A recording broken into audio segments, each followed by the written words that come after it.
vous vous lancez dans la lecture audio de l'analyse littéraire de Bérénice, célèbre ouvrage de Jean Racine. Au fil de cette lecture, vous découvrirez dans un premier temps une brève mise en contexte de l'œuvre et son auteur. Ensuite, un résumé de l'ouvrage vous sera exposé, suivi d'une analyse des personnages et des points clés du roman. Une fois ces différents points abordés, il ne nous restera plus qu'à conclure cette écoute par quelques questions qui pourront alimenter encore davantage votre réflexion. L'auteur. Jean Racine est la figure principale de la tragédie classique au XVIIe siècle, comme Molière, comédien et dramaturge français, 1622 à 1673, l'Est de la comédie. Après une éducation poussée à l'abbaye de Port-Royal, il s'installe à Paris où il est admis à la cour de Louis XIV, roi de France, 1638 à 1715. À partir de 1663, il y mène une brillante carrière de dramaturge. Principalement connu pour ses tragédies, il en écrivit 11. Celle-ci, rédigée dans une langue dépouillée et poétique, s'inspire de la mythologie grecque Andromaque, de l'histoire romaine Britannicus ou de l'histoire chrétienne Athalie, 1691, et explore les passions humaines. L'œuvre. Tragédie en 5 actes, représentée pour la première fois en 1670, Bérénice rencontre le succès face à Le Tite et Bérénice 1670 de Pierre Corneille, dramaturge et poète français, 1606 à 1684, le rival de Racine.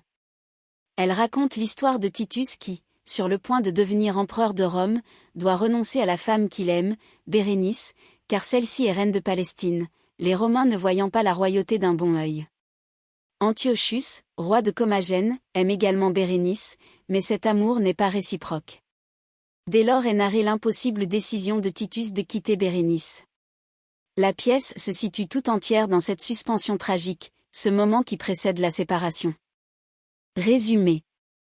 La scène se déroule à Rome, dans un cabinet qui se situe entre l'appartement de Titus et celui de Bérénice. Acti. L'empereur Vespasien, septembre 1979 étant mort, c'est son fils Titus qui lui succède. La maîtresse de ce dernier, Bérénice, reine de Palestine, attend qu'il l'épouse. Antiochus, le roi de Commagène, aime quant à lui Bérénice en secret.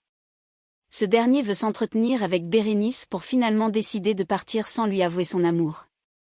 Arsas, son confident, qui ne sait rien de cet amour, ne comprend pas pourquoi Antiochus souhaite partir. Pourtant, lorsque la reine entre dans le cabinet, Antiochus finit par se déclarer au moment des adieux. Titus, pour mon malheur, vint, vous vie et vous plut, il parut devant vous dans tout l'éclat d'un homme qui porte entre ses mains la vengeance de Rome, la Judée en pâlit. Le triste Antiochus se compta le premier au nombre des vaincus, acte, scène 4, v. 194 à 198. Bérénice, réellement attachée à Antiochus, regrette son départ. Phénice, la confidente de Bérénice, prévient cette dernière que le peuple romain pourrait refuser qu'elle devienne impératrice car les Romains ont la royauté en horreur. Pourtant, Bérénice n'est pas inquiète, le temps n'est plus Phénice, où je pouvais trembler, Titus même, il peut tout, il n'a plus qu'à parler. Acti, scène v. 297 à 298. Acte 2. Pour une raison encore inconnue, Titus cherche Antiochus. Paulin, son confident, lui annonce qu'il vient de sortir des appartements de la reine. Titus essaie de savoir ce que pense Rome de son éventuel mariage avec Bérénice. Si la cour est hypocrite, Paulin finit par lui avouer que Rome ne veut pas de Bérénice comme impératrice, n'en doutez point, Seigneur.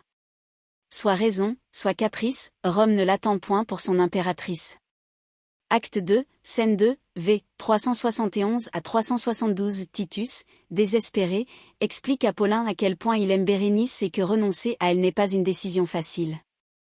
Finalement, il décide à contre-ségur de quitter Bérénice par devoir envers Rome. Paulin approuve sa décision, je n'attendais pas moins de cet amour de gloire qui partout après vous attache à la victoire. Acte 2, scène 2, v. 491 à 492. Titus ne parvient cependant pas à avouer à Bérénice qu'il va la quitter. Lorsqu'ils se rencontrent, la froideur de Titus surprend Bérénice, il se mure dans le silence et ne répond pas à ses questions. Bérénice croit alors que le trouble de Titus est dû à Antiochus et à sa déclaration d'amour pour elle. Acte 3. Titus, ne trouvant pas la force d'avouer lui-même sa décision à sa bien-aimée, demande à Antiochus de parler à Bérénice et de partir avec elle. Nous espérons que vous avez apprécié cet aperçu. Pour continuer à écouter ce livre audio sur Google Play Livres, utilisez le lien dans la description de la vidéo.